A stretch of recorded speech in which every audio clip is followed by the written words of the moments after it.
ঘুমানোর আগে গ্যাসের চুলা আমরা অফ করি কেন? এর কারণটা হচ্ছে যদি ব্লাস্ট হয়ে যায় পুরো পরিবারটা সেকেন্ডে নিমিষে ধূলিসাৎ হয়ে যাবে সামান্য গ্যাসের আগুনে। তাহলে আপনি ভাবেন গ্যাসের চুলার আগুন যদি এতটা ভয়ঙ্কর হয়, জাহান্নামের আগুনটা কত ভয়ঙ্কর হবে একটু ভাবেন। হাদিসে এসেছে দুনিয়ার আগুনের চাইতে জাহান্নামের আগুনটা 70 গুণ বেশি তাপ হবে। 70 গুণ। দেহে যখন লাগবে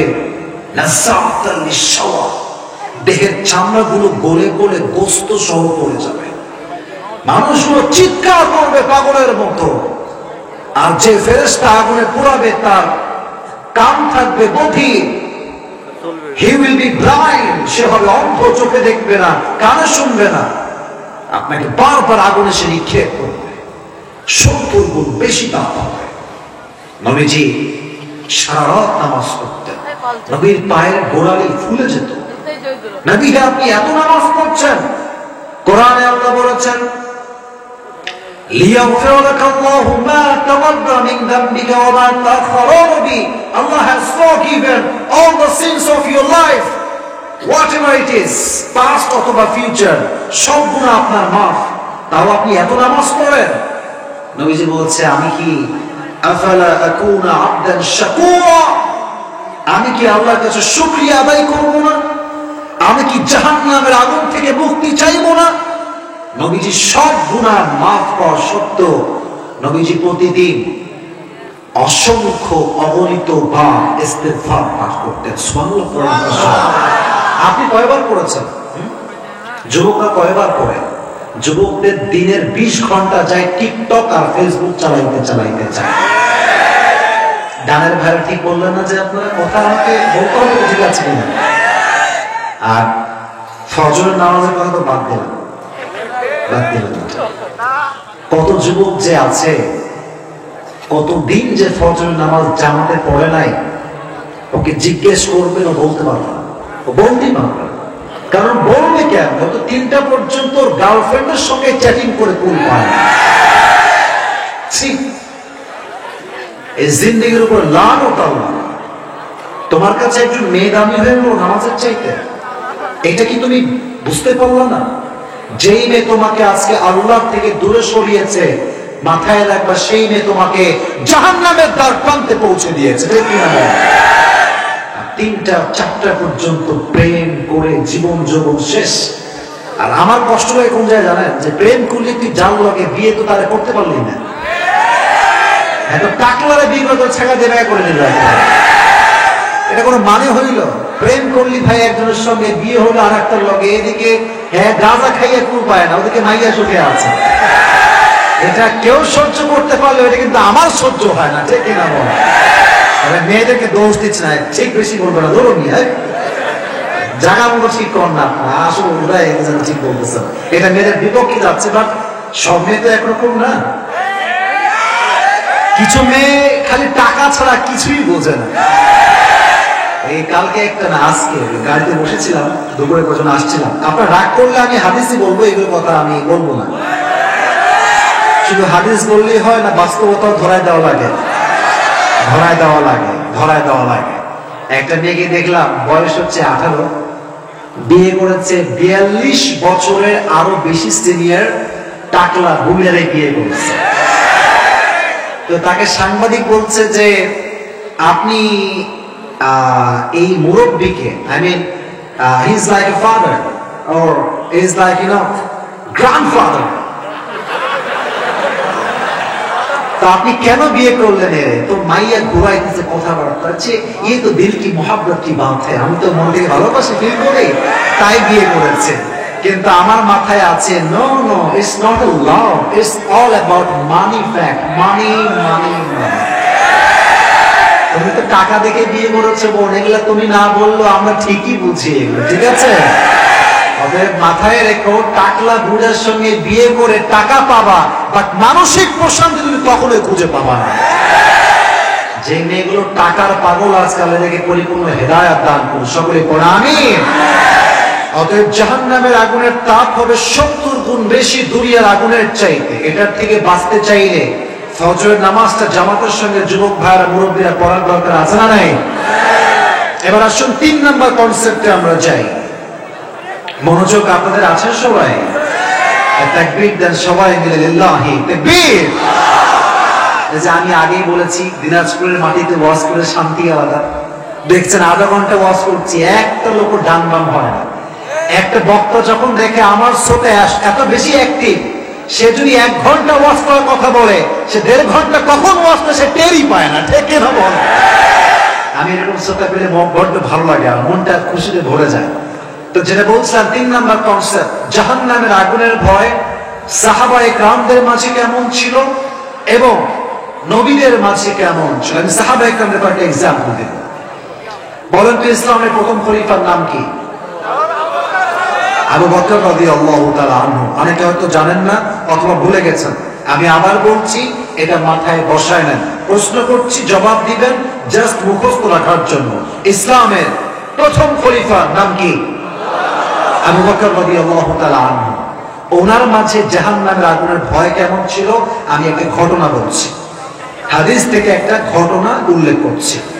একদিন তিনি বাসায় এসেছেন তার স্ত্রীর কাছে। তো স্ত্রী বলছে, আবু বকর, ইয়া আমিরুল মুসলিমিন, আপনার কাছে একটা আবদার আছে। কি আবদার? বলছে আপনার সন্তানরা আজকে আবদার করেছে সারিদ খেতে চায়।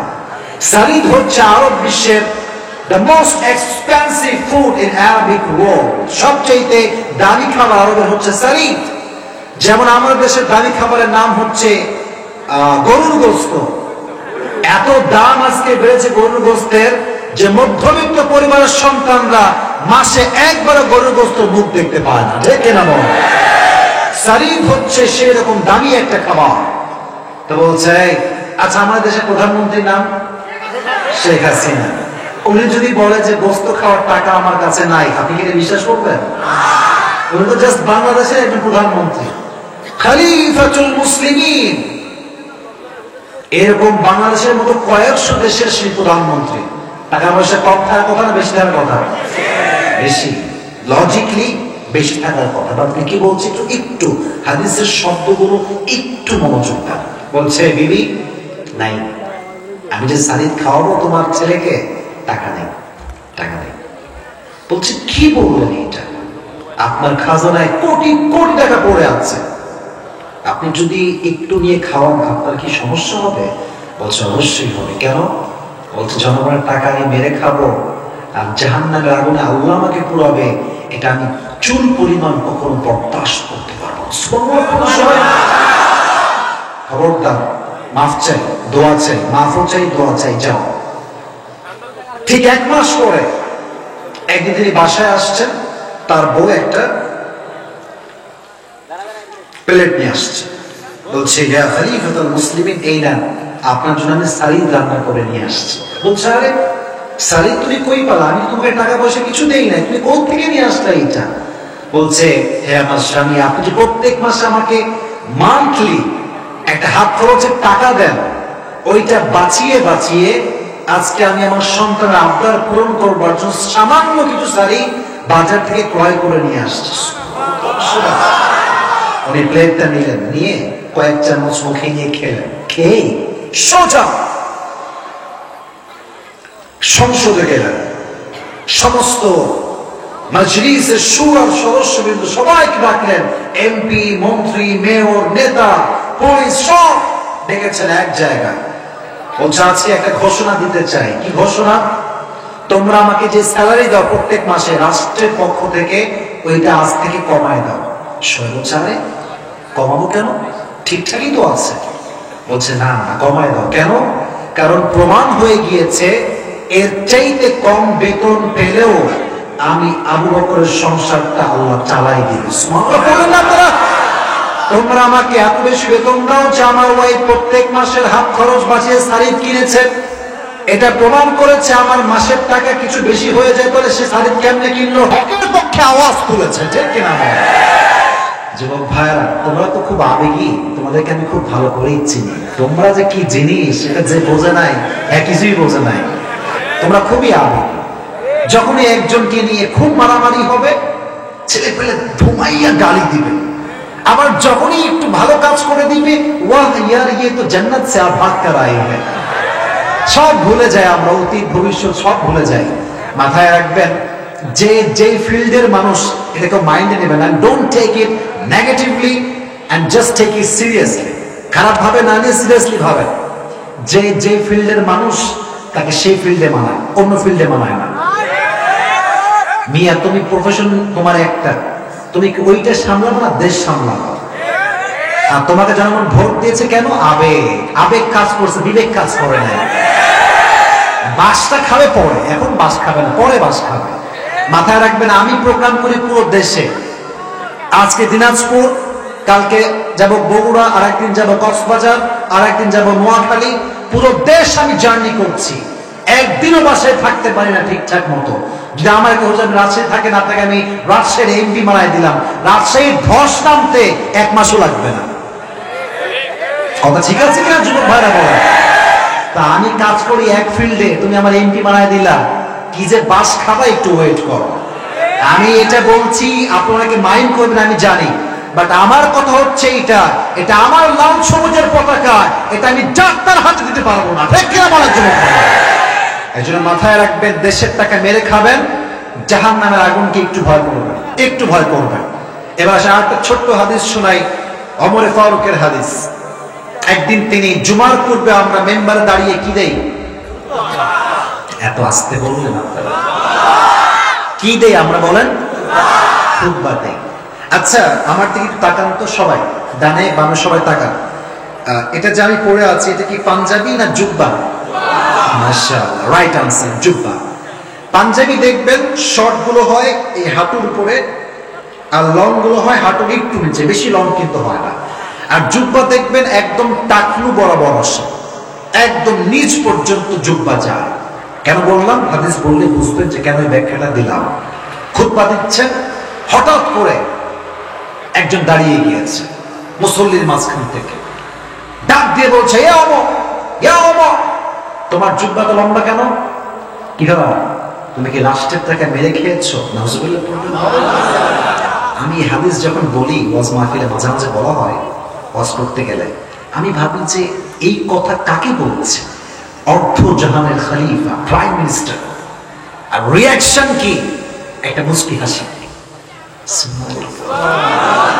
তাই ভাবি যে প্রধানমন্ত্রী এই কথা শোনার পরে মুচকি হাসি দেয়, আর আমার দেশে চেয়ারম্যান, মেম্বার, এমপি, মেয়র, মন্ত্রী, প্রধানমন্ত্রী, ইয়ার ইয়ে তো বড় দূর কি বাতে। একটা নেতার চামচাকে যদি এ কথা কেউ বলে, ওর চামড়ার, পিঠের চামড়ার খুঁজে পাওয়া যাবে। দাপট ভাব, হ্যাঁ, বাপের কয়েক টাকা আছে, একখান R15 কিনছে, এমন বাপ মনে হয় বাপের রাস্তায় এটা, এমনি বাইক চালায়। আছে না নাই? আছে না নাই? এই যত সব ন্যাংটানি কুমটানি বাংলাদেশে আছে ভাই। আপনার বিল গেটসের নাম শুনছেন? পৃথিবীর সবচেয়ে ধনী মানুষ। আপনার দেখবেন এই বিল গেটস যখন বার্গার কিনতে যায়, লাইন ধরে কিনে। আপনি দেখেন ফেসবুকে, আমি বানায় কথা একটাও বলছি না, একদম সিরিয়াল ধরে সামনে যুবক দাঁড়ায় আছে, হ্যাঁ তাকাই না তার দিকে, আরে কিসের বিল গেটস, ও কাজ করতেছে। আর বাংলাদেশে যত সস্তা কন্টেন্ট ক্রিয়েটর আছে আর টিকটকার আছে, এদের যুবকরা দৌড়তেছে। এটা একমাত্র বাংলাদেশে আমার কথা সম্ভব না। অন্য দেশের মানুষ স্বপ্নকে মূল্যায়ন করে, আর এই দেশের মানুষ সারাদিন কে কি আপলোড দিল কমেন্ট নিয়ে ব্যস্ত থাকে। আছে না ভাই বলেন?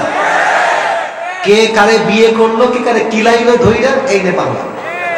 এর চাইতে সস্তা কাজ দুনিয়াতে আর কিচ্ছু হতে পারে না। ঠিক কেন বলেছে? তো ওমর ফারুক মুচকি হাসি দিয়েছেন। তো এদিকে তার পাশে তার সন্তান ছিল, তার নাম হচ্ছে আব্দুল্লাহ ইবনে ওমর। তার নাম হচ্ছে ওমর, সন্তানের নাম আপনাদেরকে বলতে হবে আব্দুল্লাহ ইবনে ওমর। বলছে, ভাই আমি আপনাকে জবাব দেব। বাবার জুব্বা লম্বা কেন হয়েছে এটার জবাব বাবা নয়, আমি দিচ্ছি। জবাব হচ্ছে এইরকম, প্রত্যেক বছর রাষ্ট্রের পক্ষ থেকে আমি একটা জামা পাই, আব্বা একটা জামা পাই। এবছর যে জামা আব্বা জান পেয়েছে, জামাটা খুব শর্ট হয়ে গিয়েছে। আব্বা চাইলে রাষ্ট্রের পক্ষ থেকে আবার নতুন একটা জামা নিয়ে আসতে পারতেন। আব্বাজান ডাক দিয়ে বললেন, হে আমার সন্তান, আমি যদি রাষ্ট্রের থেকে আর নতুন জামা নেই, রাষ্ট্রের টাকা নষ্ট হবে, তুমি তোমার জামাটা নিয়ে আসো। আমি আমার জামাটা দিয়ে দিলাম, আমার জামা বাবার জামা একসঙ্গে হয়ে গেল। এবার আব্বা বলে, এই যাও দর্জিকে নিয়ে আসছো। দর্জি এসেছে, বলছে, এই দর্জি সাহেব, আমার জামা শর্ট, আমার ছেলে জামা এই যে দুইটা জামা নেন, এই জামা দুইটা তালি লাগায় আমাকে দিয়ে দেন। সে বলছে, আরে আপনি প্রাইম মিনিস্টার, আপনি তালি দেওয়া জামা পরবেন? বলছে, আমি যদি আজকে চাই এই পৃথিবীর সবচেয়ে দামি জামা আমি পরতে পারবো, বাট আমি যাই করি না কেন, আমাকে কেউ না দেখলেও দেখে একজন আওয়াজ দিয়ে বলে, তুমি কে? পারবো না আমি করতে, বানাও। পট্টি দেওয়া জুব্বা পরে আছেন, এই কথা তার সন্তান ডাক দিয়ে বলছে, ভাই আব্বাজান তালি দেওয়া জুব্বা পড়েছে, বাট অমর এমন কোন সন্তান নয় যে রাষ্ট্রের টাকা মেরে খাবে। ঠিক কেনা বলেন যুবক ভাই? তখন তিনি খুতবার মাঝে বললেন, শোনো, আমি কেন নেই না নতুন জুব্বা, চাইলে নিতে পারতাম, বাট এই রাষ্ট্রের টাকা মারার কারণে যদি আল্লাহ আমাকে জাহান্নামের আগুনে নিক্ষেপ করে, আমি অমর সব সহ্য করতে পারবো, বাট জাহান্নামের আগুনে আমার চামড়াতে ঝলসে যাবে, এই তাপ আমি কখনো সহ্য করতে পারবো না। সুবহানাল্লাহ পড়ার সময় ভয় কাকে বলে, হিসাবের ভয় কাকে বলে? 1 টাকা নয়, দেশ থেকে 1000 টাকা পাচার হয়, আপনি জানেন? আপনার খবর আছে কোনো? আপনি তো ঘুমাচ্ছেন, টিকটক চালাচ্ছেন, সারাদিন শেয়ারিং চলতেছে, আপনার কোন খবর নাই। আপনার 1000 কোটি টাকা ব্যাংক থেকে আজকে লুট করে মানুষের হক নষ্ট করা হচ্ছে। ঠিক কেন বলেন যুবকেরা? তাদেরকে জাহান্নামের আগুনের ওয়াজ শোনাবে কে? কে শোনাবে, কে বুঝাবে? আল্লাহদেরকে হেদায়েত দান করুন, সকলে পড়ুন আমিন। এটা হচ্ছে সাহাবায়ে কেরামদের মাঝে জাহান্নামের আগুনের ভয় ছিল। এবার আসলে আমরা আরেকটা কনসেপ্টে যাই, তবে একটা প্রশ্ন করি আপনাদের নলেজ চেক করবার জন্য। আশা করছি আপনারা সঠিক জবাব দিবেন, তবে এটা ব্যাখ্যা আমি এর পরে দিব। বলেন, জাহান্নামে পুরুষের সংখ্যা বেশি হবে, নারীর সংখ্যা বেশি হবে? আরে বাপ, খুব মজা লাগছে বলতে, তাই না? নারীরা যাবে জাহান্নামে। তবে এখানে একটা বিষয় বুঝতে হবে, এটা হয়তো অনেকে ভুল বোঝেন আপনারা, ওলামায়ে কেরাম এটা আমার চেয়ে আরো ভালো বুঝবেন, যারা সিনিয়র আছেন তারা। জাহান্নামে কাদের সংখ্যা বেশি হবে, এই ক্ষেত্রে 2 রকমের হাদিসই আছে। কোন হাদিসে আছে নারীরাই হবে সবচেয়ে বেশি জাহান্নামী, কোন হাদিসে আছে পুরুষরাই হবে সবচেয়ে বেশি জাহান্নামী। অতএব ঢালাও ভাবে সব নারী জাহান্নামে যাবে, আমরা চালচালাইয়া বেহেশতে যাব, এটা ঠিক না। যার যার আমল অনুযায়ী শেষে জান্নাত পাবে, শেষে জাহান্নাম পাবে। তবে হ্যাঁ, একটা বিষয় শিওর থাকেন, জাহান্নামে যাওয়ার সবচাইতে বড় কারণ হচ্ছে একটা, ইয়াতাসাআলুনা আনিল মুজরিমিন মা সালাকাকুম ফি সাকার ক্বালু লাম নাকু মিনাল মুসাল্লিন। কিয়ামতের ময়দানে সবাইকে, everyone will be asked about their সালাহ। প্রত্যেক মানুষকেই নামাজ সম্পর্কে জিজ্ঞেস করা হবে, আর যতজন জাহান্নামে যাবে সবার জবাব হবে একটা, যে আমি জাহান্নামে এসেছি এর প্রথম কারণ আমি নামাজি ছিলাম না। নাউজুবিল্লাহ পড়লেন না আপনারা সবাই? একটা সবচেয়ে বড় কারণ, এর চাইতে বড় কারণ পৃথিবীতে আর কিচ্ছু নাই। অনেকে দেখবেন শুধু জুমার দিন আসে, বাদ বাকি দিনে রে হাই কেন্দ্র খুঁজে পাওয়া যায় না। আপনারা ঠিক বেঠিক বলবেন না? আছে না? আছে না? আচ্ছা, কখন জুমার দিন কখন আসে জানেন? আজানের সময় আসে না, ওয়াজের সময়ও আসে না, আরবি খুতবার সময়ও আসে না। যখন একদম ইকামত দেওয়া শেষ, আল্লাহু আকবার দিয়ে দাঁড়ায় গিয়েছে, কেরাত শেষ, রুকুতে যখন যাবে লুঙ্গি খুলে যাচ্ছে, বাঁধতে বাঁধতে দৌড় দিয়ে আসছে। আর যখন সালাম, রাগটা করছেন নাকি আপনারা? যখন সালাম ফিরাই দিবে, আসসালামু আলাইকুম, আসসালামু আলাইকুম, যেই সালাম এদের ফিরাবে বামের দিকে, ওর আগে লুঙ্গি তুলে দৌড় মারবে। আছে না? আছে না? আছে না? আছে না? আর সবচেয়ে বড় আফসোসের বিষয় যুবক ভাইরা, কথা একদম বুঝে ঠিক বলবা, এই বাটপার গুলো মোড়ের চায়ের দোকানে বসে আলেমদের নামে বদনাম করে বেড়ায়। এই জন্যই ঠিকই বলে যে ওরে বাটপার। এটা কি একটা অবস্থা। আর চায়ের দোকানে দেখবেন কালকেও এগুলো, ওই জায়গায় ওয়াজ করলাম না, কালকেও বদনাম হবে, এই কোন হুজুর এসেছিল, কি ওয়াজ করে গেল এগুলো। কিন্তু যে কইবে এইটা, এই পেশাব করে পানিও নেয় না। এই জন্য মাথায় রাখবেন, উপরে ফিটফাট, যার ভেতরে সদরঘাট, তার 2 পয়সা দাম আমাদের কাছে নাই। ঠিক কেন বলো যুবক? তো যেটা বলছিলাম, নামাজ হবে সবচেয়ে বড় জাহান্নামে যাওয়ার কারণ। নামাজের গুরুত্ব কত বেশি বলেন তো? আমাদের ইসলামের সবচেয়ে ঐতিহাসিক খলিফা যিনি, তার নাম একটু আগে বললাম ওমরে ফারুক, আর প্রথম ছিলেন যে, তার নাম ছিল কি? আবু বকর। আপনারা সবাই কি চান যে মদিনায় একবার যাবেন? চান সবাই? ইনশাআল্লাহ। ইনশাআল্লাহ আসতে বললে কিন্তু আল্লাহ কবুল নাও করতে পারে, বলেন না ইনশাআল্লাহ।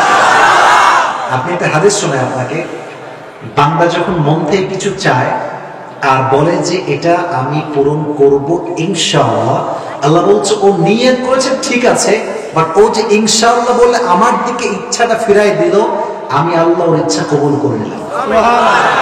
মানে মাঝে মাঝে বান্দার ইচ্ছাটাও যখন বান্দা আল্লাহর দিকে দিয়ে দেয় যে আল্লাহ দিলেই যাবো ইনশাআল্লাহ, আল্লাহ বলে বান্দা তোর দায়িত্ব তোর নয়, আজকে তোর দায়িত্ব আমি নিয়ে নিলাম। সুবহানাল্লাহ পড়ার সময় তো এই মদিনা মসজিদে নববীতে নামাজ যিনি পড়তেন তার নাম ছিল ওমরে ফারুক রাদিয়াল্লাহু তাআলা আনহু।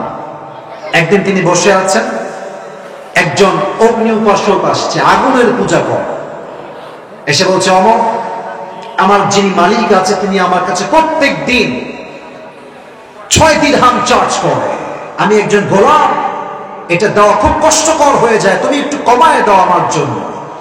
বলছে এই ভাই তুমি কি বানাও, তোমার চাকরি কি আমাকে আগে বলতে হবে? ওই অগ্নিবাসক বলছে ওমর আমি ছুরি বানাই, চাকু বানাই। চাকু নাম শুনছেন সবাই? চাকু, চাকু বা ছুরি। বলছে তাই নাকি? এটাকে আরবিতে বলা হয় খঞ্জর। সবাই বলেন দেখি, এটাকে বলা হয় কি? খঞ্জর। বাংলাতে আমরা বলি চাকু বা ছুরি। বলছে তাই নাকি? তুমি ছুরি বানাও? মদিনায় তো কেউ ছুরি বানাতে পারে না, তুমি তো একমাত্র মানুষ যে চাকুর ব্যবসা করে। আর এই চাকুটা কেমন? আমার হাতের দিকে দেখেন চাকুটা কেমন? মাকবাদাতু ফি ওয়াসাতি, হ্যান্ডেলটা হচ্ছে মাঝখানে, ডানেও চাকু বামেও চাকু, বিশাল লম্বা চাকু। তো আমার বলছে তোর যে ভাই 6 দিরহাম চার্জ হয়, এটা আরো বেশি হওয়া দরকার, কারণ তুই লাখ লাখ টাকা ইনকাম করিস। এই কথা শুনে সে বলছে ও তাই, আমি তো মুসলমান না, তাই সবার বেলায় নরম আর আমার বেলায় গরম, তাই না? দাঁড়াও, তোমার কি করতে হয় আমি দেখতেছি। সোজা কোন কথা ছাড়াই বাসায় ফিরে গেছে। সারা রাত ওমরকে হত্যা করার প্ল্যান করেছে। ওমরকে আমি কেমনে হত্যা করতে পারি? মাথায় প্ল্যান আসছে যে আমি চাকু বানাবো এবং ওমরের সোজা পেট বরাবর আঘাত করে তাকে হত্যা করবো। যেই প্ল্যান সেই কাজ। সারা রাত ধরে সে চাকু বানিয়েছে। যখন ফজরের আজান হয়ে গিয়েছে, ইমাম সাহেব যখন নামাজ আছেন, তার নাম হচ্ছে ওমরে ফারুক রাদিয়াল্লাহু তাআলা আনহু, এসেছেন, দাঁড়িয়ে বলছেন সফু সুফুফাকুম, হে সাহাবায়ে কেরাম দাঁড়াও, কাতার সোজা করো, একদম কাঁধে কাঁধ মিলিয়ে দাঁড়াও। ওই মুনাফিক চলে আসছে, একদম চাদর মুড়ি দিয়ে, অগ্নি উপাসক, সে কিন্তু মুসলমান নয়, জাস্ট ওমরকে হত্যা করবার জন্য ফজর নামাজটা পড়তে এসেছে। আমার দিকে তাকান, আমরা শীতকালে কি মুড়ি দেই?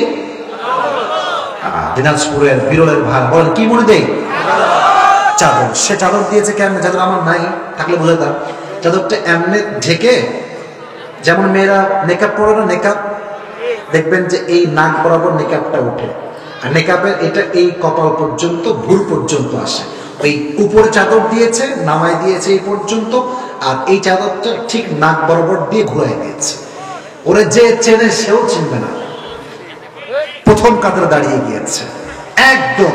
এই হচ্ছে ওমর, এই হচ্ছে মুয়াজ্জিন, তার বাম পাশে দাঁড়িয়ে আছে আবু লুলু আল মাজুসি। আমার ফারুক আল্লাহু আকবার দিয়েছেন, রুকু যখন যাবেন কেরাত পড়ে আল্লাহু আকবার, রুকুতে গিয়েছেন, পেছন থেকে এখানে খঞ্জরটা রাখা ছিল, চাদর দিয়ে মুড়ি দিয়ে বের করে সোজা ওমরের পেটে একটা স্ট্যাবিং করছে, পোজ দিয়েছে। এইভাবে ছুরিটা ধরে 3টা পোজ দিয়েছে। একটা ভুঁড়িতে যদি 3টা পোজ চাকু দিয়ে দেওয়া হয়, ওই ভুঁড়ি কি আর ভেতরে থাকে? 3টা পোচে ওমরের পুরো ভুঁড়ি, নাড়ি, রক্ত নামাজের ভেতরে সব বের হয়ে গেছে। পড়ে গেছে।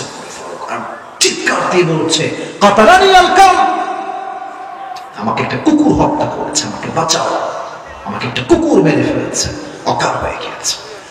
সাহাবায়ে কেরাম তাকে ধরে দূরে নিয়ে গিয়েছে এবং তার জায়গায় ইমামকে দাঁড় করানো হয়েছে। ওমর ফারুক অকাল, হি ওয়াজ কমপ্লিটলি সেন্সলেস, কোন জ্ঞান নেই, অকাল হয়েছে। রাষ্ট্রীয় সব ডাক্তার, চিকিৎসক সব দৌড় দিয়ে আসছে, ওমর ফারুককে বাঁচাও, রাষ্ট্রের শ্রেষ্ঠ খলিফা, he is going to die, তাকে বাঁচাও। সবাই দৌড় দিয়ে আসছে চিকিৎসা করবার জন্য। কিন্তু কষ্টের বিষয় হচ্ছে পেটের নাড়িগুলো কেটে গেছে। নাড়ি যখন কেটে যায়, মানুষ কোনো খাবার আর খেতে পারে না। যারা সায়েন্স নিয়ে পড়েছেন বা ডাক্তারি পড়েন তারা এটা আমার সাথে ভালো বুঝবেন। পানি দিলে পানি থাকে না, দুধ দিলেও দুধ থাকে না, কোনো খাবারই পেটে থাকে না। তো যখন তাকে এভাবে করে শোয়ায় রেখে পানি দেওয়া হচ্ছে, পানি যাচ্ছে ওমরের ভিতরে, পানি গিয়ে এই পেট কাটা সব পানি পেট থেকে বের হয়ে যাচ্ছে, পানি থাকছে না। দুধ দিচ্ছে, দুধ থাকছে না, দুধ দিচ্ছে, সব এখান থেকে বের হয়ে যাচ্ছে। রাষ্ট্রীয় চিকিৎসকরা তারা কনফার্ম হয়ে গেল যে ওমর ফারুকের হয়তোবা বাঁচার আশঙ্কা বেশি একটা নাই, শেষ। তারা ডিক্লেয়ার দিয়ে দিলেন যে সত্য মালিক আল্লাহ তাআলা, বাট যে সিচুয়েশন দেখছি আমরা, হয়তো Omar he is going to die, very soon he will die, মারা যাবে। যেই কথা সেই কাজ। ওমর ফারুক চোখ খুলেছে হঠাৎ করে, ডানে আসছে। ইস, এই হাদিসটা আমার অন্তরে আঘাত করে। যে মানুষের পেটের নাড়িভুড়ি বের হয়ে আছে, এখনই মরে যাবে, এখনই মারা যাবে, চোখ খুলে বলতে পারতেন আমার রাষ্ট্রের কি অবস্থা, ছেলে কোথায়, মেয়ে কোথায়, মা কোথায়, একটা কথা বলেন নাই, চোখ খুলেই বলছেন, এই সাহাবায়ে কেরাম, আসাল্লান নাস, আসাল্লান নাস। আমি যখন অজ্ঞান হয়ে গেছিলাম তখন তো আমি একটা নামাজের ইমাম ছিলাম, আমার অজ্ঞান হওয়ার পরে মানুষগুলো কি সে নামাজটা আদায় করেছে আমার পর? মৃত্যুর আগে খবর নিল, একটা খবর, মানুষগুলো কি নামাজ পড়েছিল কিনা, পড়েছিল কিনা। তিনি মেসেজ দিলেন এইটাই, যে আমি ওমর ফারুক যা টিকিট কনফার্ম জান্নাতে যাওয়ার ব্যাপারে, জান্নাতের টিকিট কিন্তু কনফার্ম আগেই হয়ে গিয়েছে, জানেন না আপনারা সবাই? 10 জন সাহাবী জান্নাতি কনফার্ম, আল্লাহর হাবিব টিকিট দিয়েছেন কনফার্ম জান্নাতি, ওমর ফারুক তার ভিতর থেকে একজন, জান্নাত কনফার্ম, নামাজকে ভোলে নাই। আর আপনাকে কে গ্যারান্টি দিল যে আপনি আজকে নামাজ বাদ দিয়ে পাবজি ফ্রি ফায়ার খেলে গেলেন? গ্যারান্টি আপনাকে কে দিয়েছে? আজান হচ্ছে মসজিদে, যুবকরা ঘুমাইয়া ক্রিকেট খেলছিল আগে, এখনো খেলতেছে, মোড়ে মোড়ে বসে বসে পাবজি ফ্রি ফায়ার টিকটক করতেছে, করতেই আছে, ঠিক না বলার যুবক? তোমাকে গ্যারান্টি কে দিল জান্নাতে যাওয়ার? আমাকে বল, তোমাকে গ্যারান্টি দিয়েছে? দিল কে তোমাকে গ্যারান্টি? সর্বশেষ প্রশ্ন, বলেন, আমাদের প্রিয় নবী যখন মারা যাবেন, নবীজির জীবনের সর্বশেষ শব্দ ছিল কি? হাদিসটা মনে পড়ে গেল, বলবো সবাই, করবো দিলে বলা যাবে ইনশাআল্লাহ। আপনারা কি ঠান্ডায় বিরক্ত হয়ে গেছেন আমার উপরে? আমি আপনাদেরকে অনেক ভালোবাসি। দিনাজপুরের মানুষকে আমি এই 1.5 বছর থেকে চিনি। দিনাজপুরের মানুষের সবচেয়ে বড় বৈশিষ্ট্য হচ্ছে এরা ওয়াজকে খুব বেশি ভালোবাসে, ঠিক আছে না যুবক ভাইয়েরা? নবীজি যখন মারা যাবেন, যেই দিন মারা যাবেন, জিবরাইল আসছে নবীজির দরজায়, ইয়া রাসূলুল্লাহ আপনি কেমন আছেন? নবীজি বলছে, জিবরাইল আলহামদুলিল্লাহ ভালো আছি, কিন্তু আমি খুব জ্বরে আক্রান্ত, খুব জ্বর, আর মাথায় প্রচন্ড ব্যথা, ডান বাম হতে পারছে না, এতটা জ্বর আমার। নবীজি জ্বরে আক্রান্ত, কাতরাচ্ছেন কষ্টে। তো জিবরাইল বলছে, নবী ছোট্ট একটা কথা বলতাম, পারমিশন লাগবে আপনার। বলছে, বলো, সমস্যা নেই, বলো। নবী গেটের বাহিরে একজন গেস্ট এসেছে, মেহমান, আপনার কাছে আসার জন্য পারমিশন চাই। বলছে, নিয়ে আসো আমার কাছে। এসেছে, এসেই বলছে, আসসালামু আলাইকা ইয়া রাহমাতাল লিল আলামিন। ও নবী, আপনাকে আল্লাহ সালাম দিয়েছেন, আমিও আপনাকে সালাম পেশ করলাম। যে সালাম দিয়েছে সেকেন্ড টাইম, সে কোনো সাধারণ ফেরেশতা নয়, সে হচ্ছে মালাকুল মউত। আল্লাহু আকবার। নবীজি বলছে, মালাকুল মউত কেন আসছে? জিবরাইলকে বলছে। তো জিবরাইল বলছে, নবী তাকেই বলেন কেন আসছে? তো সে বলছে, নবী হ্যাঁ, আমি তো কোথাও একা একা যাই না, নিজ ইচ্ছায় যাই না, আমাকে পাঠানোর মালিক তো এক সত্তা, তিনি কে? আল্লাহ আমাকে পাঠিয়েছেন নবী। তবে নবী, আল্লাহ কিন্তু আমার একটা কথা বলছে আপনাকে বলার জন্য। বলছে কি বলো? আল্লাহ বলছেন যে নবীকে গিয়ে বলবা, নবী আপনি কি যেতে চান নাকি চান না? যদি যেতে চান নিয়ে যাব, যদি বলেন যে আমি যেতে চাই না, তুমি আমার প্যারা হাবিবকে ওখানে দেখে আবার ফেরত চলে আসবে। এগুলো শুনলে না মানে এই ভেতর হার্টবিটটা ধুকধুক করা। আচ্ছা, আপনার সবাই পাকিস্তানের যে টপ ফেমাস স্কলার, বড় একজন আলেম তারিক জামিল, নাম শুনছেন আপনার সবাই? ভালোবাসি মানুষটাকে আমি, যেহেতু আমি কবি মাদ্রাসায় পড়াশোনা করেছি লম্বা সময়, উর্দু ভাষা আমার কাছে প্রায় বাংলা ভাষার মতোই, পড়তেও পারি, দেখতেও পারি, পরিপূর্ণ টোটালি বুঝতেও পারি। তো ওনাকে আমি খুব শুনি, ওনার বক্তব্যে একটা প্রভাব আছে। মনে রাখবেন, আলেম হচ্ছে সবচেয়ে বড় আলেম সে আলেম যার কথা শুনলেই দিনের পথে ফিরে আসতে মনে চায়। ওনার কথা শুনলে আমার দিনকে ভালোবাসতে মনে চায়। উনি এই হাদিসটাই, লম্বা হাদিস তো, আমি তো রাত যেহেতু গভীর প্রেসাইজলি বলছি, এই হাদিসের এই অংশ নিয়ে একটা বাক্য বলেছিলেন যেটা আমি মাঝে মাঝে বলি। উনি বললেন যে जिस इंसान के पास मौत भी पूछ कर आती है कि मैं आऊं या ना आऊं, मैं उस इंसान से मोहब्बत ना करूं तो किससे मोहब्बत करूं। এর অর্থ হচ্ছে, উনি বললেন যেখানে যে ব্যক্তির কাছে মৃত্যুটাও পারমিশন চায়, may I come in sir, আমি কি আসবো, আমি সেই নবীকে ভালো না বাসলে মেসি এবং নেইমারকে কোন বিবেকে আমি ভালোবাসবো? আদর্শের জায়গায় তোমার প্রিয় নবী মুহাম্মদুর রাসূলুল্লাহ সাল্লাল্লাহু আলাইহি ওয়াসাল্লাম। নবীজি এই কথা শুনে একটু মুচকি হাসি দিলেন। আমাদের এখানে অনেক যুবক ভাইরা, ডানে বামে মুরব্বীরাও আছে, মুরব্বীরা আছে, যুবকরাও আছে। মনে করেন 10 জন ফ্রেন্ড বিরল থানার মাঝে বসে গল্প করছে, এই চল আমরা এই মাসে, জানুয়ারি মাসে শেষের দিকে কক্সবাজারে যাব। 10 জন বন্ধু বসে আছে। 10 জন বন্ধু বসে থাকলে কিন্তু সবাই সবার বেস্ট ফ্রেন্ড হয় না, এক একজনের বেস্ট ফ্রেন্ড এক একজন। তো একটা পরামর্শ হচ্ছে, দেখবেন যে যার বেস্ট ফ্রেন্ড সে তারে বলে, মামা তুই যাবি নাকি মামা? তো বেস্ট ফ্রেন্ড যদি বলে সিগন্যাল, ইয়েস মামা আমি যাবো, বলে আর আমিও যাবো, ঠিক কেনা বলেন যুবক ভাই? নবীর যিনি বেস্ট ফ্রেন্ড ছিলেন তিনি হচ্ছেন জিবরাইল আলাইহিস সালাতু ওয়াস সালাম। সুবহানাল্লাহ বললেন না সবাই? নবীজি এবার চোখ তুলে জিবরাইল দিয়ে তাই বললেন, জিবরাইল তুমি কি বলছো, আমার কি করা দরকার, তুমি বলবা যা তাই আমি করব। জিবরাইল বলছে, নবী আমার মন বলে যে আল্লাহ আরশে আজিমে আপনাকে এক পলক দেখার জন্য অপেক্ষায় আছে, আপনার সাক্ষাৎ আল্লাহ চায়, গেলেই মনে হয় ভালো হয়। নবীজি বুঝে গেলেন যে আমার যাওয়ার সময় হয়তো বা ঘনিয়ে এসেছে। সঙ্গে সঙ্গে তিনি বললেন, এই না আয়েশা, আমার বউ আয়েশা কোথায়, আমার কাছে আসো আয়েশা। যখন আয়েশা নবীর কাছে আসছে, বলছে, আয়েশা তোমাকে না আমি কয়েক টুকরা স্বর্ণের টুকরা দিয়েছিলাম, কোথায় স্বর্ণগুলো? কোথা আছে, যত্ন করে রেখে দিয়েছি নবী, কি চান বলেন? নবীজি বলছে, এখন এই মুহূর্তে সব স্বর্ণগুলো আল্লাহ রাস্তায় দান করে দাও, এক্ষুনি দান করে দাও, এক্ষুনি। তো আয়েশা একটু বউ তো একটু হিটলারি না করলে মন ভরে না নাকি, তো বলছে নবী একটু রেখে দেই, কাজে আসবে, আমার কাজে, মাইন্ডে নেবেন না, জাস্ট মজা করার জন্য বললাম, রেখে দেই, আমার কাজে আসবে, ফাতেমার কাজে আসবে। নবীজি বলছেন, না না, খবরদার, রিজিকের মালিক কে? আল্লাহ, দান করে দাও সব। কারণ আমি নবীজি আল্লাহর কাছে এমন অবস্থায় যেতে চাই, বেশিরভাগই মনে হয় মানে আমি সহ আমরা সবাই আমার মধ্যবিত্ত পরিবারের সন্তান, সবাই আমরা অনেকে গরিবও আছি।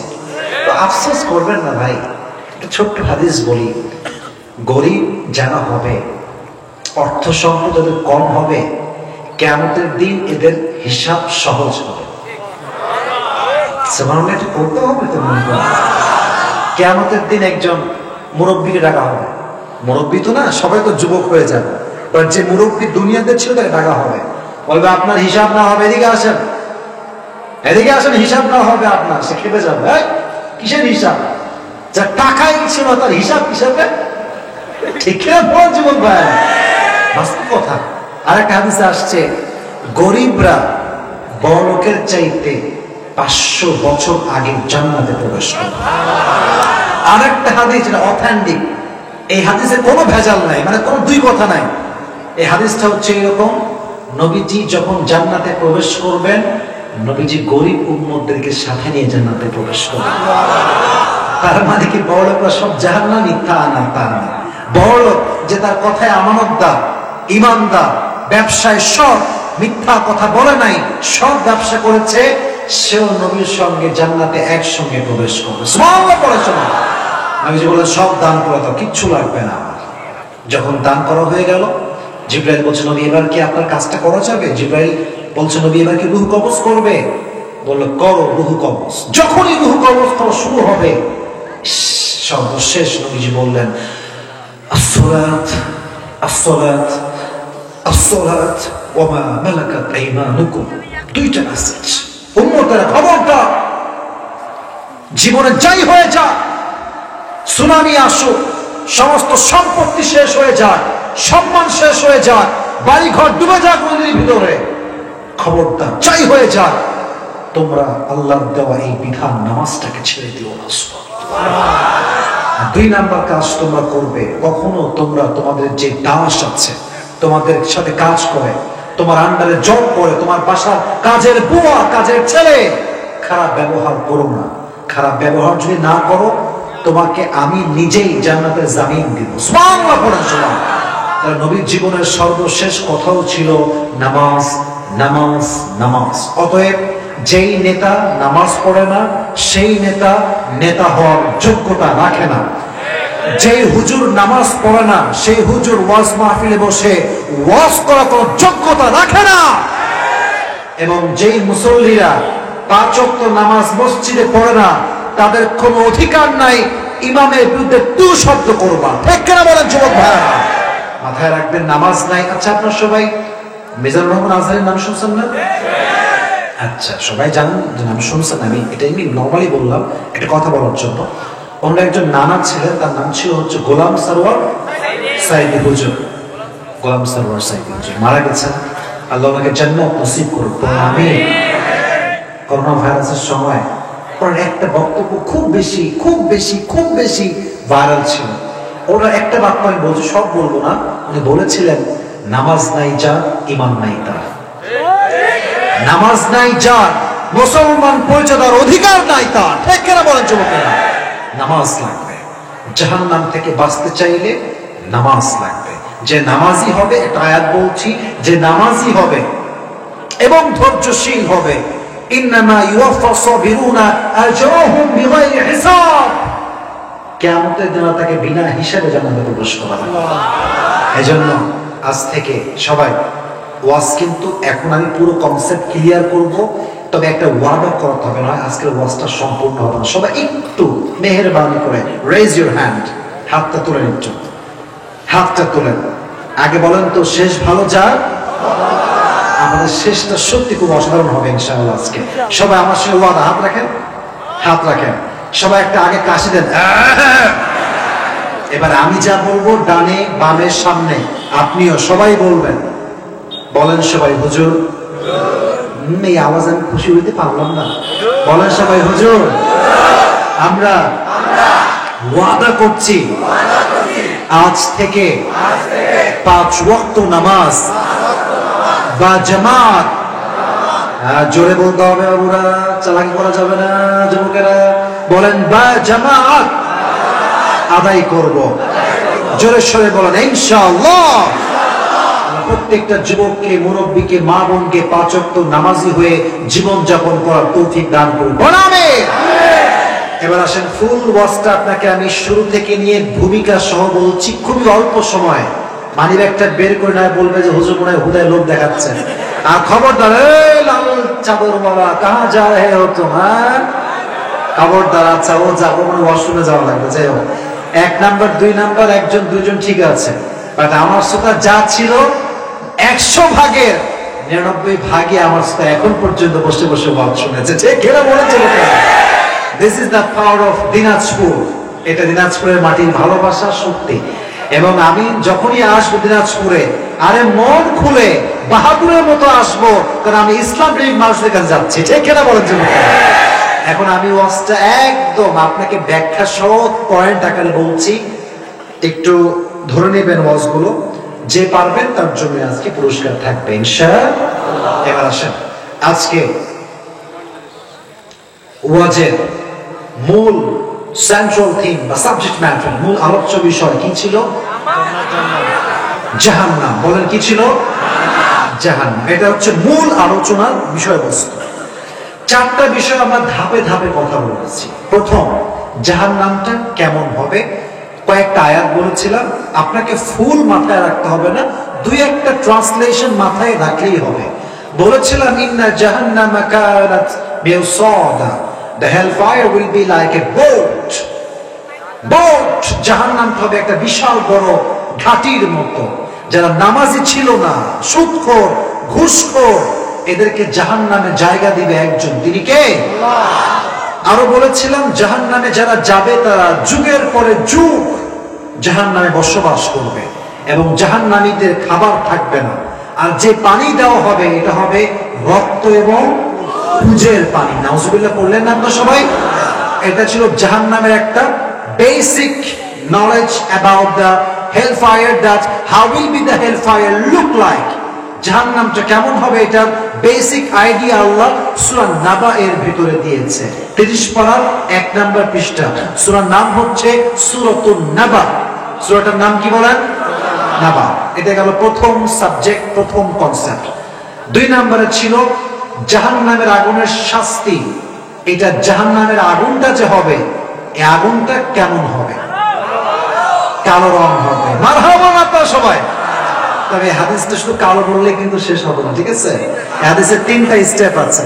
প্রথমে বলেছিলাম 1000 বছরে কি হয়েছে, পরের 1000 বছরে, তারপরে কি হয়েছে? কালো। মাশাআল্লাহ। আরেকটা হাদিস বলেছিলাম, নবীজি বলতেন, এই সাহাবায়ে কেরাম জাহান্নামের আগুনকে বড্ড তোমাদের জন্য ভয় পায়, কারণ এই জাহান্নামের আগুন যখন দেহের চামড়াতে স্পর্শ করবে, চামড়াগুলো কি হবে? খসে খসে পড়ে যাবে। অতএব জাহান্নামের আগুনের তাপ কম হবে না বেশি হবে? এবং তাপ কত বেশি হবে তাও বলেছিলাম, দুনিয়ার আগুনের চাইতে জাহান্নামের আগুনের তাপ কত বেশি হবে? মাশাআল্লাহ। এই হচ্ছে আমার শ্রোতা, মারহাবা আপনারা সবাই। এটা হচ্ছে জাহান্নামের আগুনের ভয়াবহতা। 3 নম্বর কনসেপ্ট ছিল সাহাবায়ে কেরামদের মাঝে জাহান্নামের আগুনের ভয় কেমন ছিল। 2 জন সাহাবীর নাম বলেছি, খুবই সহজে বলেছি। প্রথম ছিলেন কে? আবু বকর সিদ্দিক। মাশাআল্লাহ। 2 ছিল কে? ওমর ফারুক রাদিয়াল্লাহু তাআলা আনহু। হাদিসগুলো একদম প্রেসাইজলি জাস্ট মেসেজটা বলছি। আবু বকর সারিফ কিনতে চাইলে কিনতে পারতেন, বাট কেনেন নাই। ভয়টা কিসের? জাহান্নামের আগুনের ভয়। কেনেন নাই, বরং তার যে বেতনটা ছিল ওইটা আরো বাড়াই দিয়েছেন, তাই না? বাড়াইছেন না কমাইছেন? আর ঘোষণা দিয়েছেন জাহান্নামের আগুনের ভয় যার আছে সে রাষ্ট্রের 1 পয়সা মেরে খাওয়ার কোনো সুযোগ পাবে না। ঠিক না বল? নাম্বার 1 হাদিস আবু বকরকে নিয়ে জাহান্নামের আগুনের ভয় কেমন ছিল। 2 নম্বর হাদিস ছিল ওমর ফারুক রাদিয়াল্লাহু তাআলা আনহুকে নিয়ে। তিনি একবার মেম্বারে দাঁড়িয়ে কি দিচ্ছিলেন? শুনি নাই, বলেন কি দিচ্ছিলেন? তো একজন দাঁড়িয়ে বলল, ওমর তোমার এটা কি? এটা জুব্বা এত ঝুল কেন, লম্বা কেন? তো তার সন্তান বলেছিল, চাইলে নতুন জুব্বা কিনতে পারতেন, বাট আমার জামা আর বাবার জামা দুইটা মিলে কি দিয়েছেন? তালি দিয়ে পড়েছেন। কেন? জাহান্নামের আগুনের ভয়। যদি চাইতেন কিনতে পারতেন, বাট রাষ্ট্রের টাকা মেরে খেলে জাহান্নামের আগুনে পড়াবে আল্লাহ তাআলা। ঠিক কিনা বলেন যুবক ভাই? উনি নতুন জুব্বা কিনেন না। এই ছিল জাহান্নামের আগুনের ভয় সাহাবায়ে কেরামদের মাঝে কেমন ছিল। এটা কয় নাম্বার বিষয় গেল? 3 নাম্বার। বলেন কয় নাম্বার? সর্বশেষ বলেছিলাম যে জাহান্নামীদের সংখ্যা যা হবে বেশিরভাগ কাদের হবে? বাট এখানে একটা কনসেপ্ট ক্লিয়ার করেছিলাম যে নারীও যেমন জাহান্নামী এক সংখ্যাতে হাদিসে বেশি আছে, আর এক হাদিসে আছে কি আছে? পুরুষদের সংখ্যাও বেশি হবে। বাট জাহান্নামে যাওয়া সবচেয়ে বড় কারণ হবে একটা, সালাম। বলেন এটার নাম কি? এটা কি টমেটো সালাদ নাকি ভাই? নামাজ। এটার নাম কি? নামাজ। নামাজের ক্ষেত্রে আমি কোন লম্বা হাদিস বলবো না, এখন দুইটা কথা বলবো। ওমর ফারুক যখন মারা যাবেন, যখন শেষ হায়াত, চোখ খুলেই তিনি একটা শব্দ বলেছিলেন। শব্দটা ছিল কি? সালাম, নামাজ। মানুষগুলো কি নামাজ আদায় করেছে? যখন তারা বলল করেছে, তখন ওমর ফারুক শান্তির সঙ্গে প্রশান্তি নিয়ে কালেমা পাঠ করলেন, আল্লাহর কাছে তিনি ফিরে গেলেন। সুবহানাল্লাহ পড়েন সবাই। এবং সর্বশেষ হাদিস ছিল আমার প্রিয় নবীজির সর্বশেষ শব্দ ছিল দুইটা বিষয়। এক নাম্বার, বলেন না কেন, ভয় পাচ্ছেন না, বলেন, আবার বলেন, ছিল কি? আসসালাত, নামাজ। দুই নাম্বার বিষয় ছিল তোমাদের যে গোলাম আছে, স্টাফ আছে, দাস আছে, কাজের বুয়া আছে, যেই হোক, তোমার কোম্পানির স্টাফ হোক, তোমার দোকানের স্টাফ হোক, তোমার যে বিল্ডিং আছে, বিল্ডিং এর কোন কর্মচারী হোক, কারোর সঙ্গে খারাপ ধমক দিয়ে কথা বলা যাবে। কোন যুবকের ওয়াজটা মুখস্থ হয়েছে দাঁড়িয়ে যান, আমি বলবো, আপনি বললেই হয়ে যাবে ইনশাআল্লাহ। ওই যে পেছনে রুমালওয়ালা, তুই পরে আসবে না, আগে দেখা হয় ভাই, রুমালওয়ালা, হ্যাঁ, এই সর্বনাশ, সে তো পেছন থেকে কামাই ফেলবে, আজকে ব্যাক বেঞ্চের আজকে ফার্স্ট হয়ে যাবে। হ্যাঁ, আসো, হ্যাঁ, তাই এটা একটু তাকবীর দেন সবাই, আল্লাহু তাকবীর। ইল্লাল্লাহু ওয়াহদাহু লা শারীকা লাহু হুয়াল্লাযী লা জিদ্দা লাহু ওয়া লা নিদ্দা লাহু لا مثل له ولا مثيل له ولا كفيل له لا شبه له ولا شبيه له ولا ولد له ولا والد له وهو الواحد الفرد الصمد لم يلد ولم يولد ولم يكن له كفوا أحد ونشهد أن سيدنا ونبينا وحبيبنا وحبيب ربنا وطبيبنا وطبيب أرواحنا محمدا عبد الله ورسوله أرسله بالحق بشيرا ونذيرا وداعيا إلى الله بإذنه وسراجا وقمرا منيرا أما بعد فأعوذ بالله من الشيطان الرجيم بسم الله الرحمن الرحيم إن جهنم كانت مرصادا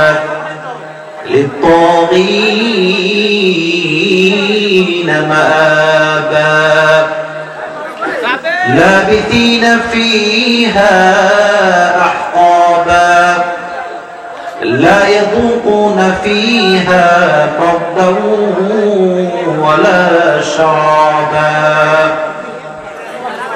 وقال رسول الله صلى الله عليه وسلم أنذرتكم النار فما زال يقول حتى لو كان في مقامي هذا سمعه أهل السوق وقال تعالى في كلامه المجيد لا تبقي ولا تذر لواحة للبشر وقال رسول الله صلى الله عليه وسلم تركت فيكم أمرين لن تضلوا ما تمسكتم بهما كتاب الله وسنة رسوله إن الله وملائكته يصلون على النبي يا أيها الذين آمنوا صلوا عليه وسلموا تسليما اللهم صل على محمد وعلى آل محمد كما صليت على إبراهيم وعلى آل إبراهيم إنك حميد مجيد আপনার সাউন্ড প্রথমেই ঠিক ছিল, এখন উল্টা পাল্টা হয়ে গেছে। সাউন্ডের এই যে চিকন কেন, কণ্ঠটা মোটা লাগবে। প্রথমে ঠিক ছিল, ওই লেভেলটাকে আর একটু বাড়ায় দেন। স্টেজের সাউন্ডটা সর্বোচ্চ রাখেন, যেন আমার কানে দুই পাশ থেকে বক্সের সাউন্ডটা খুব মোটা ভাবে আমার কানে আসে, যেন কথা বলতে বেশি কষ্ট না হয়। এই তো ঠিক আছে, আরো বাড়ান, আর একটু বাড়ান। কথা স্পষ্ট, বেস বেশি থাকবে, কণ্ঠ যেন মোটা শোনা যায়। এই বক্স সাউন্ড সর্বোচ্চ বাড়ায় রাখবেন, সর্বোচ্চ বাড়া রাখবেন। আর এমন সাউন্ড দেবেন আর যুবকরা আজকে মন খুলে ওয়াজ শুনতে পারে, ঠিক আছে? মাশাআল্লাহ। আজকের এই প্রোগ্রাম দক্ষিণ শাহপাড়া বাইতুল আস্তার জামিয়া মসজিদ উদ্যোগে আয়োজিত দ্বিতীয় বার্ষিক তাফসীরুল কুরআন মাহফিল। আজকের এই প্রোগ্রাম 23 জানুয়ারি রোজ শনিবার। সমস্যা সব ঠিক হয়ে যাবে ইনশাআল্লাহ। আজকে ফেব্রুয়ারি কে বলে 13 জানুয়ারি না, আমি ভুল বলছি নাকি? আচ্ছা, আজকের এই প্রোগ্রামে প্রধান অতিথি রয়েছেন জনাব আলহাজ সবুজার সিদ্দিক সাগর, মেয়র বিরল পৌরসভা সভাপতি, বাংলাদেশ আওয়ামী লীগ বিরল উপজেলা শাখা। আল্লাহ আমাদের মেয়র সাহেবকে নেখায়াত দান করুন, সকলে পড়ে আমিন। আজকে এই প্রোগ্রামে আমার পূর্বে কথা বলেছেন মৌলানা মোহাম্মদ মাহমুদুল হাসান সাইদি এবং আরো কথা বলেছেন মোহাম্মদ মারুফ বিল্লাহ দিনাজপুরি। যারাই কথা বলেছেন কোরআন থেকে হাদিস থেকে বলেছেন, সবার জন্য আমরা দোয়া করি আল্লাহ সবাইকে ইসলামের খাদেম হিসেবে কবুল এবং মঞ্জুর করুন, সকলেই পড়েন আমিন। এবং আমি দোয়া করি আজকের এই প্রোগ্রাম কমিটির জন্য। দীর্ঘদিন যোগাযোগ হচ্ছে, কথাবার্তা হয়েছে, যে ওনার সাথে আমার কথাবার্তা হয়েছে ভিডিও কলে। অনেকে একটা কনফিউশন হচ্ছে যে আমি আদৌ আসবো কিনা। তো আল্লাহ তাআলা যে আমাকে আসার সুযোগ দিয়েছে, আপনারা সবাই খুশি না বেজার? সকলে আমরা মন খুলে পড়ি আলহামদুলিল্লাহ। আমি আজকে দিনাজপুরের এই মাহফিল আমার পুরো এই বছরের আজকে প্রথম প্রোগ্রাম দিনাজপুরে এই বছরের জন্য। তো আজকে যে পরিমাণ কুয়াশা আমি দেখেছি, আমার বাপ যেমন আমি এই পরিমাণ কুয়াশা দেখি নাই। আইরে কুয়াশা, আল্লাহু আকবার। সেই মাগরিব থেকে কুয়াশা শুরু হয়েছে। এই দিনাজপুরের এই যে রোড, যদি আপনি চালান গাড়ি বুঝবেন যে কুয়াশা কারে কয়। আল্লাহু আকবার। আমি ওই অবস্থাতে ফেসবুকে ঢুকলাম, নিউজ দেখলাম যে সর্বনিম্ন তাপমাত্রা দিনাজপুরে, পুরো বাংলাদেশে 1 নম্বরে আপনারা আছেন এখন। তাহলে অনেক কুয়াশা। আমার আসার কথা 10টায় এবং আমি কমপক্ষে 2 ঘন্টার মতো আমার সময় ছিল এক্সট্রা। সেখানে আমার বেজে গেছে প্রায় 11:30টা। এবং আমি কমিটিকে ভিডিও কল দিয়েছি, লোকেশন দেখিয়েছি এবং গাড়ি চলে সাধারণত 80 বা 100-তে, আজকে গাড়ি চলছে মাত্র 20-এ। তাহলে বুঝেন আমার লেটটা কেন হয়েছে। তো যাই হোক, ভেবেছিলাম লোক হয়তো পাওয়াই যাবে না, বাট ঠান্ডা কনকনে যারা আজকে বসে আছে মাহফিলে, তারা হচ্ছে কোরআন প্রেমিক মানুষরা বসে আছে, যে কেনা বলার জন্য। এটা আমার জন্য বড্ড গৌরবের বিষয় যে আমার কলেজের টুকরো যুবক ভাইয়েরা, মুরব্বীরা সবরের সঙ্গে বসে আছি। আমরা সকলে আমরা শুকরিয়া আদায় করছি আলহামদুলিল্লাহ। আমার অডিয়েন্স মাশাআল্লাহ, খুব ঠান্ডা লাগছে আছে, তাই না? ওয়াজ কি আগে শেষ করে দাঁড়াবে আছে, তাই না? ওয়াজ কি শোনার মুড আছে আপনাদের আজকে ইনশাআল্লাহ?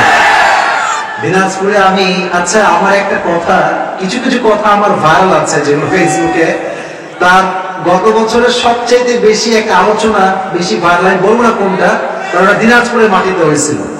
দিনাজপুরের মাটিতে ওয়াজ করে শান্তি এই জন্য, দিনাজপুরের মাটির মানুষ খুবই অ্যাক্টিভ, এনার্জেটিক, শক্তিশালী মানুষেরা। আপনি এদের ঠিক বেঠিক শুনলে বুঝবেন যে সত্যিকারে কয়, ঠিক কিনা বলেন?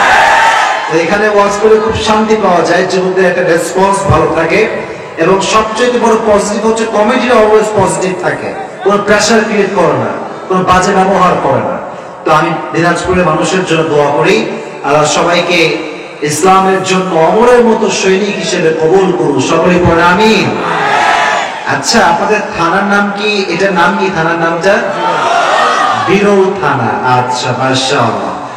আপনাদের খুব ঠান্ডা লাগছে আমি জানি, একটু তাকবীর দিয়ে গাটাকে একটু গরম করে নেন। আমার হাত পা মনে হচ্ছে ঠান্ডা বরফ হয়ে গেছে, তো একটু সবাই কাশি টাশি দেন একটু। গলা ক্লিয়ার হয়েছে সবার? মুরব্বী আপনাদের সবার হয়েছে? ক্লিয়ার হয়েছে? মাশাআল্লাহ। এবার আমার সঙ্গে তাকবীর দেন। লিল্লাহি তাকবীর। এই সাউন্ড কম হইলে হবে না, মান সম্মান শেষ হয়ে যাবে। জোরে সোরে সাউন্ড দেওয়া লাগবে। তাকবীর তো আমরা মুসলমান তো কাপুরুষের সন্তান নয়, মুসলমান তো বীর পুরুষের সন্তান। আমরা সবাই বীর পুরুষের মতো আওয়াজ দিয়ে তাকবীর দিবেন। লিল্লাহি তাকবীর, লিল্লাহি তাকবীর। আল কোরআনের আলো, আল হাদিসের আলো, কোরআন হাদিস যেখানে, আলেম ওলামা যেখানে, দিনাজপুরবাসী যেখানে, বিরলবাসী যেখানে, আল্লাহ কবুল করুন। সকলেই পড়ে আমিন। এই ঠান্ডার মাঝে কোরআন প্রেমিক শ্রোতারা বসে আছে, এটাই প্রমাণ যে দেশের মানুষ যাত্রাপালাকে ভালোবাসে না, নাচ গানের মঞ্চকে ভালোবাসে না, এদেশের মানুষ কোরআনকে মন থেকে ভালোবাসে। যে কিনা মন, অনেকে আজকাল এদেশে সারা জীবন নাচ গান কইরা সংসদে যাওয়ার চেষ্টা করে, আর সংসদে গিয়ে ইসলামের বিরুদ্ধে কথা বলার চেষ্টা করে। অনেক সময় আমি নিজেই দেখেছি এরকম ভিডিও, নর্তকী তারা সংসদে গিয়ে আলেমদের বিরুদ্ধে বক্তব্য উপস্থাপন করে। এবার খাইছো বাস, খুব ভালো হয়েছে। এদের মতো যারা এমপি দেশে সিলেক্ট হবে, সারা জীবন ইসলামের বিরুদ্ধে কাজ করে এদেশের 12টা তারা বাজায় ছাড়বে। ঠিক কিনা বলেন? আমরা এদেশের নেতৃত্ব চাই, নেতা চাই, নেতার মতো নেতা চাই, অমরের মতো আমরা নেতা চাই, যেটা 5 ওয়াক্ত নামাজ নেতা হবে। ঠিক কিনা বলেন যুবকেরা? এই সমস্ত নেতৃত্ব মানুষদেরকে দান করুন। সকলে পড়ে আমিন। তো ইসলামের বিরুদ্ধে কথা বলে এরকম নেতা বাংলাদেশে আছে না যুবক ভাইরা? আছে না? আছে না? শুধু নেতা না, আজকাল দেখবেন নায়করাও ইসলামকে নিয়ে বাজে কটূক্তি করে। আমি ছোট্ট একটা ভিডিও আজকে দেখছিলাম, কোন এক নায়ক বলতেছে যে এই শালার সব ইমামরা, নাউজুবিল্লাহ পড়বেন না আপনারা সবাই, মানে তার কাছে সব ইমামরা হচ্ছে শালার বেটা শালা। তো যখন এই কথা শুনলাম, প্রথমে তো নাউজুবিল্লাহ মুখ থেকে বের হয়েছে, তো আমার মাথায় প্রথমে যে কনসেপ্টটা আসলো যে এর মায়ের বিয়ে পড়াইছিল কে?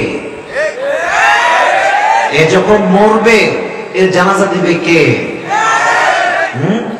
তুমি আজকে আলেমদেরকে গালি দাও, ইমামকে গালি দাও, তোমার মায়ের বিয়ে কোন আলেম না পড়ে তুমি আজকে জারদ সন্তান হয়ে পৃথিবীতে আসতে। কিভাবে বাজেভাবে গালিগালাজ করছে। হতে পারে একজন ইমাম খারাপ, হতে পারে একজন হুজুর খারাপ, বাট একজন মানুষকে অ্যাড্রেস করে তার দোষকে পুঁজি করে পুরো জাতি গালি দেওয়া একদম মূর্খতা ছাড়া কিচ্ছু হতে পারে না। ঠিক না বল? একজন কোট প্যান্ট টাই পরে যদি মসজিদে গিয়ে জুতা চুরি করে, তার মানে কি সব কোট প্যান্ট টাইওয়ালা চোর হয়ে যাবে? ভাইরাল হবে, ভিউজ আসবে, কমেন্ট আসবে, গালি হইলেও কি কমেন্ট আসলে আমি খুশি। এখন এদেরকে যে মা বাপ তুলে মানুষ গালি দেয়, এই সমস্ত বাজে কাজের কারণে তারা পরোয়া করে না, কারণ ভাইরালের নেশা মানুষের জীবনকে আজকে নষ্ট করে দিয়েছে। ঠিক কিনা? আল্লাহ এই জাতিকে, সমাজকে হেফাজত করুন। সকলে পড়ে আমিন। আচ্ছা, আমাদের সর্বশেষ নবীর নাম কি ছিল? আমার নবী যে একজন ইমাম ছিলেন, এটা কি আপনারা জানেন সবাই? মসজিদে নববীর ইমাম ছিলেন আমার প্রিয় নবী মুহাম্মদুর রাসূলুল্লাহ সাল্লাল্লাহু আলাইহি ওয়াসাল্লাম।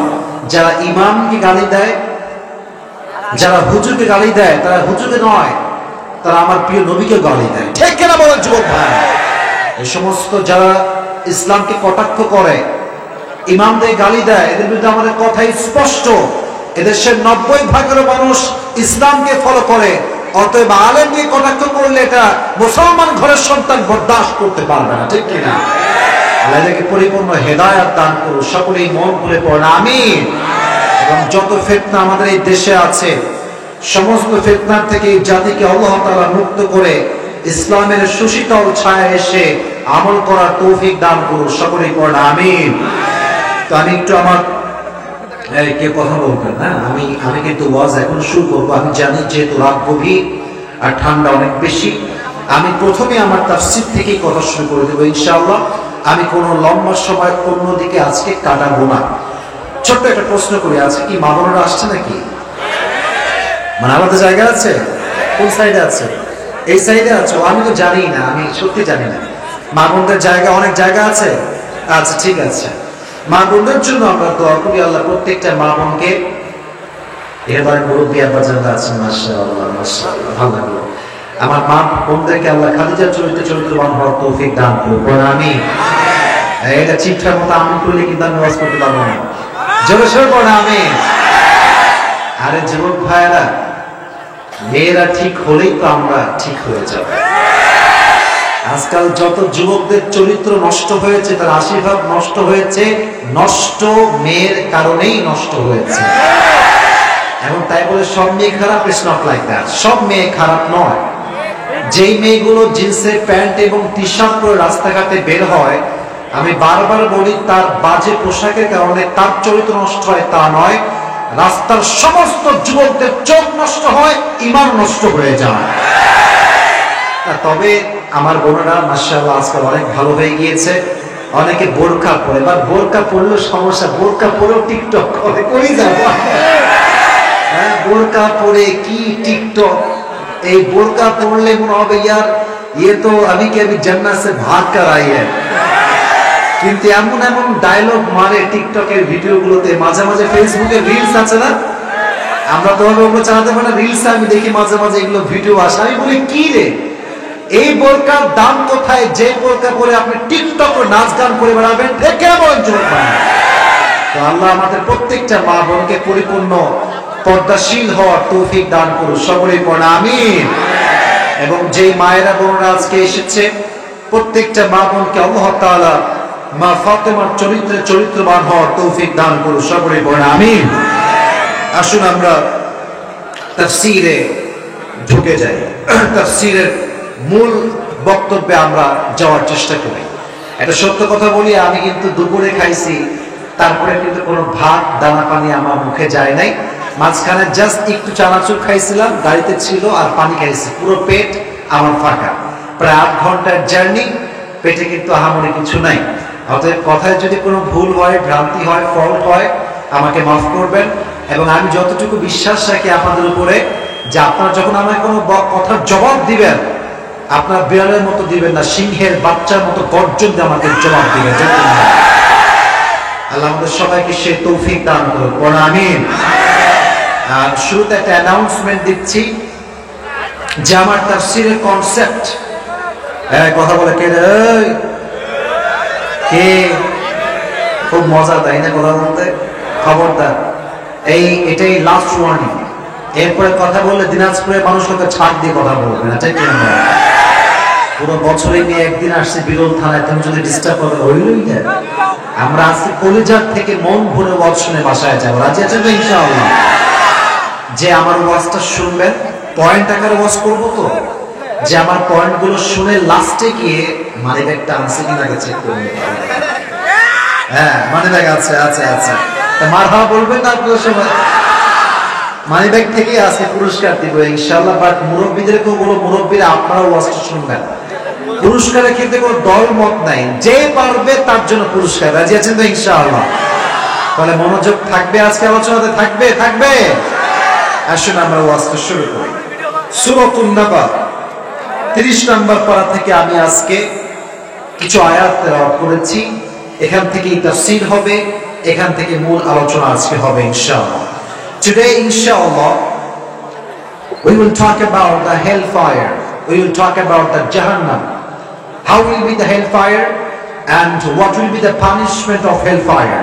Jahannamta kemon hobe, Jahannamer shasti kemon hobe, and how will be the hate of fire, জাহান্নামের আগুনের ভয়াবহতা কেমন হবে, who will enter in the paradise and who will enter in the hellfire, কারা হবে জান্নাতি কারা হবে জাহান্নামী, একদম ব্যাখ্যা সহ কোরআন থেকে আমরা আজকে জেনে বাসায় ফিরে যাব। রাজি আছেন তো ইনশাআল্লাহ?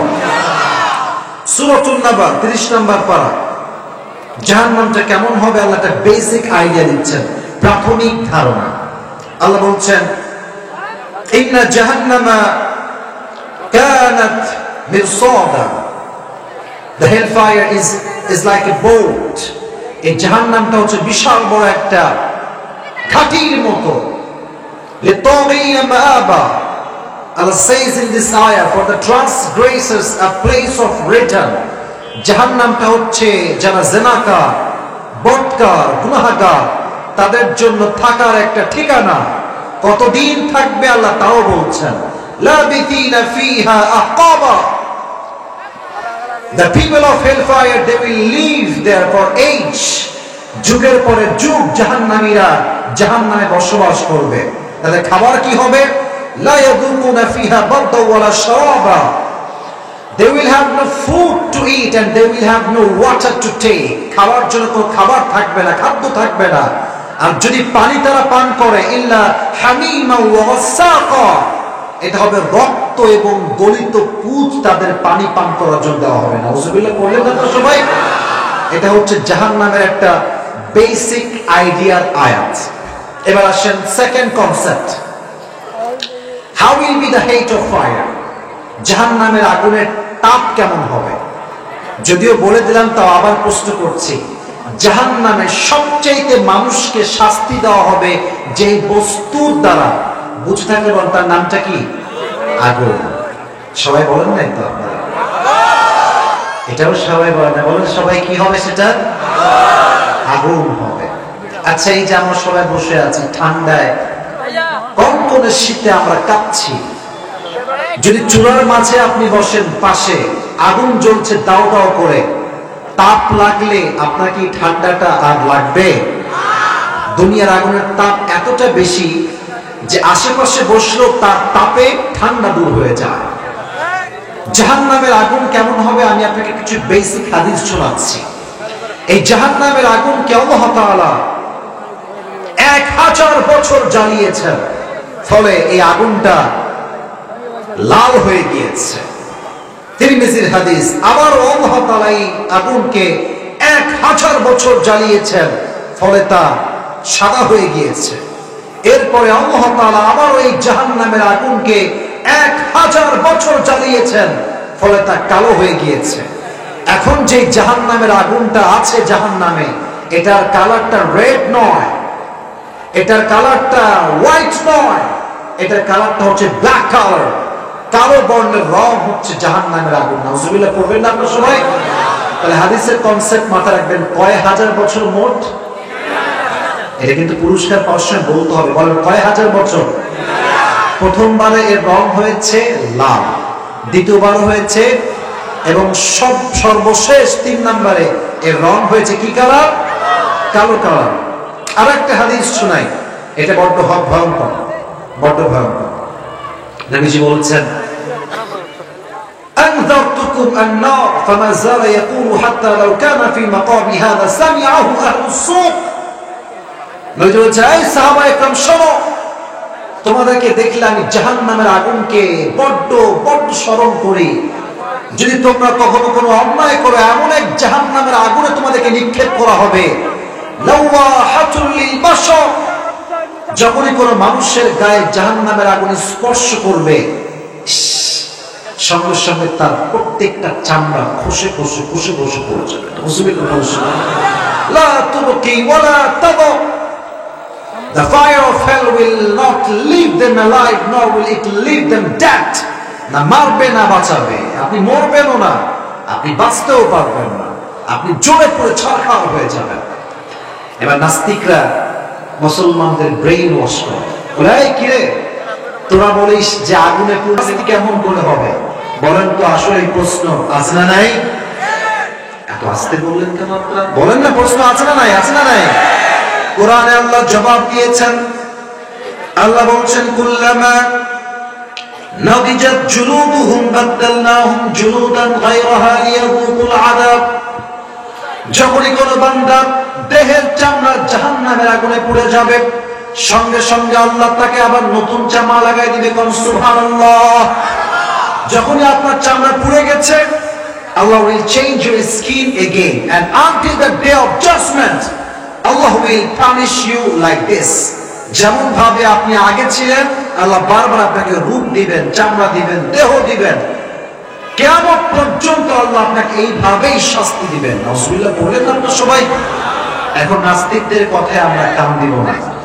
বাংলাদেশের বাইরে একজন নাস্তিক গত বছর বলেছিল যে আমার নবীর চরিত্র নাকি খারাপ, তাই নবীজি আম্মা জান আয়েশাকে মাত্র 6 বছর বয়সে বিয়ে করেছেন। নাউজুবিল্লাহ, রাস্তা তো মুনাফিকের মতো হয়ে গেল। ভাই জোরে বলেন না নাউজুবিল্লাহ। ছি ছি ছি। আচ্ছা, আমার নবীর চরিত্র কি ভালো না খারাপ? আমার নবীর মতো চরিত্র সুন্দর আর কেউ কি হতে পারে? এখন যেই মুনাফিক নাস্তিক নবীর শানে চরিত্র নিয়ে কথা বলে, সে হচ্ছে পিতৃ পরিচয়হীন জাউজ সন্তান। উতুল্লিন বা'দা যালিকা যালিম। যারা আলেমকে গালি দেয়, যারা আমার প্রিয় নবীকে নিয়ে কটূক্তি করে, এরা হচ্ছে কখনো আসল বাপের সন্তান হতে পারে না। ঠিক কেনা বলেন যুবক ভাইরা? স্পষ্ট বেঈমান, মুনাফিক, কাফের। এজন্য মাথায় রাখবেন, জাহান্নামের আগুনে আপনার দেহ পুড়বে, আল্লাহ আবার চামড়া দিবেন। এবার আসেন, আগের যুগে আমরা যখন রান্না করতাম, কি দিয়ে রান্না করতাম? চুলা। এখন কিন্তু আরো জিনিস আছে, নাম কি বলতে পারবেন? আরো আছে গ্যাস, তাই না? গ্যাসে আমরা রান্না করি।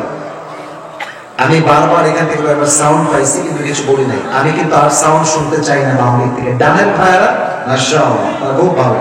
তারা কয়েকবার ডিস্টার্ব হয়েছে। কথা আমার ঠিক আছে যুবক ভাইরা? কেউ ডিস্টার্ব করবে না, ধাক্কা ধাক্কি না। ওরা বসলে বসুক, না দাঁড়া, সমস্যা নাই, বাট কোনো ডিস্টার্ব করে সাউন্ড করা যাবে না। তো আমরা যখন গ্যাসের চুলায় রান্না করি, দেখবেন রাতে